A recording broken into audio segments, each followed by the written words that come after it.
वालेकुम। फिर से एक बार जय मसीह की। पिछली वीडियो में मैंने बताया था कि जवानों के बारे में अर्थात जवानों सावधान।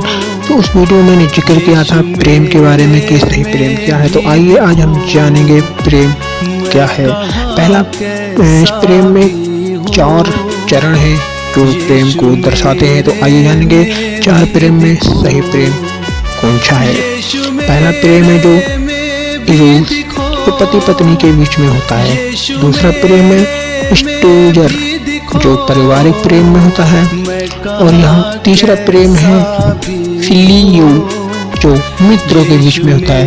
लेकिन यह प्रेम सब एक यूनानी भाषा के चरण है अर्थात यूनानी भाषा में यह प्रेम के प्रकार बताए गए हैं। और चौथा प्रेम है यह है अगापे अर्थात अविजित परोपकार। यह परमेश्वर का प्रेम है अर्थात हमारे यीशु मसीह का प्रेम है। हमारे पिता परमेश्वर उद्धारकर्ता मसीहा का प्रेम है जो इस जगत में आया, हमारे पापों के लिए मारा गया, गाड़ा गया और तीसरे दिन जी उठा। जो कोई इस कथा पे, इस कहानी पे विश्वास करता है उसका उद्धार होता है अर्थात उसको मुक्ति मिलती है। क्योंकि मसीह यीशु इस प्रेम के ही खातिर हमें हमारे पापों से छुटकारा दिया अर्थात मसीह यीशु का प्रेम था अविजित परोपकार अर्थात उसने हमें अविजित परोपकार किया और यही है मसीह यीशु का प्रेम। तो आइए हम इसे और अच्छे ढंग से आगे जानेंगे कुछ वाक्य में ले। तो हम जानने से पहले बाइबल के कुछ और पदों से जानने से पहले हम कुछ और अच्छे से आपको बताना चाहेंगे जो प्रेम के बारे में मैंने जिक्र किया है। ये प्रेम सब एक पारिवारिक, एक सामाजिक प्रेम है। लेकिन जो चौथा प्रेम है वह है हमारे परमेश्वर मसीह यीशु का।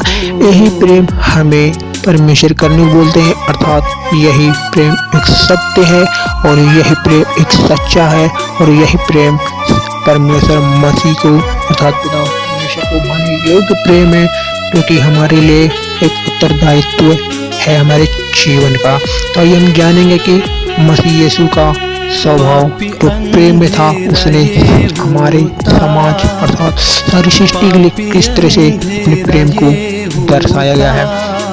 मेरे साथ निकालेंगे यशायाह 53:7 से 12 तक। वहाँ सताया गया तो भी वह सहता रहा और अपना मुंह न खोला। जिस प्रकार पेड़ वध होने के समय और भेड़ी ऊन कतरने के समय चुपचाप शांत रहती है, वैसे ही उसने भी अपना मुंह न खोला। अत्याचार करके और दोष लगाकर वे उसे ले गए। उस समय के लोगों में से किसने इस पर ध्यान दिया कि वह जीवितों के बीच में से उठा लिया गया। मेरी ही लोगों के अपराधों के कारण उस पर मार पड़ी। उसकी कब्र भी दुष्टों के संग ठहराई गई और मृत्यु के समय वह धनवान का संगी हुआ। यद्यपि उसने किसी प्रकार का उपद्रव न किया था और उसके मुंह से कभी छल की बात नहीं निकली थी, तो भी यहोवा को यही भाया कि उसे कुचले। उसी ने उसको रोगी कर दिया। जब वह अपना प्राण दोष बलि करे तब वह अपना वंश देखने पाएगा। वह बहुत दिन जीवित रहेगा और उसके हाथों से यहोवा की इच्छा पूरी हो जाएगी। वह अपने प्राणों का दुख उठाकर उसे देखेगा और तृप्त होगा और अपने ज्ञान के द्वारा मेरे धर्मी दास बहुतों को धर्मी ठहराएगा और उनके अधर्म के कामों का पूर्ण आप उठा लेगा। इस कारण मैं उसे महान लोगों के संग भाग दूंगा और वह सामर्थ्य के संग लूट बांट लेगा अर्थात लूट बांट लेगा। क्योंकि उसने अपना प्राण मृत्यु के लिए उड़ेल दिया, वह अपराधियों के संग गिना गया तो भी उसने बहुतों के पाप का बोझ उठाया और अपराधियों के लिए विनती करता रहा। यहाँ पे हम देखते हैं कि मसीह यीशु ने हर प्रकार के दुख, कलेश, परेशानियां, मुसीबतों को सही है। लेकिन किसके लिए? आपके लिए, मेरे लिए। वहाँ हर एक बात को सहता रहा, हर एक बात को वहाँ देखता रहा, बर्दाश्त करता रहा, लेकिन मसीह यीशु ने कुछ भी नहीं कहा था। इन वचनों में हम देखते हैं कि मसीह यीशु को बहुत ही ज़्यादा दुख था, तकलीफ थी, परेशानी थी। उसे यहाँ तक कि मारा गया है, क्रूस से मारे गए हैं उसे, फिर भी वह किसी से कुछ न कहा। जो लोग उसे मारते थे उसे उनके लिए भी परमेश्वर से क्षमा याचना की है। लोग जो उन्हें गंदे गंदे शब्दों से दोषी ठहराते, उनके लिए परमेश्वर ने क्षमा याचना की है। जो लोग मसीह यीशु पर अत्याचार करते थे उन पर मसीह यीशु ने क्षमा याचना की है। ऐसे बहुत से प्रमाण हम बाइबल के पदों में से देख सकते हैं जो सच्चा प्यार सिर्फ मसीह यीशु ने ही किया है। आज लेकिन लोग इस तरह के प्रेम का अर्थ ही नहीं, लोग सही प्रेम का अर्थ समझते ही नहीं या फिर समझना ही नहीं चाहते। और बस वहाँ पर एक दिखावा, एक संसारिक माया वाला, एक छलावा प्रेम के पीछे पड़े रहते हैं। आगे तो और जानेंगे हम सही प्रेम के स्वभाव अर्थात आचरण या स्टेप क्या होते हैं।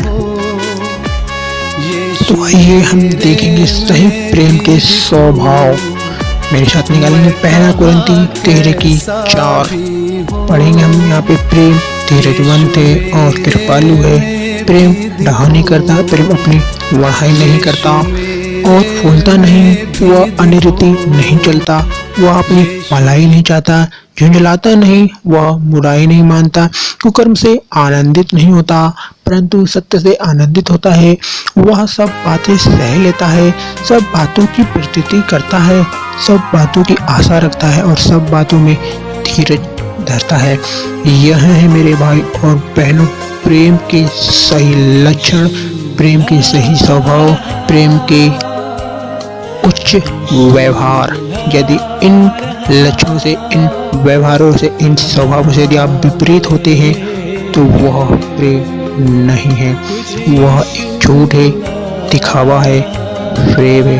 तो आप समझ लीजिए वह आपका सच्चा प्रेम नहीं है, वह ईमानदार वफादार प्रेम नहीं है।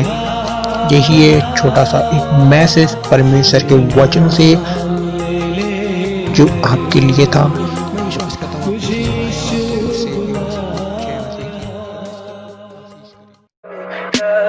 Tell me pretty lies, look me in the face, tell me that you love me.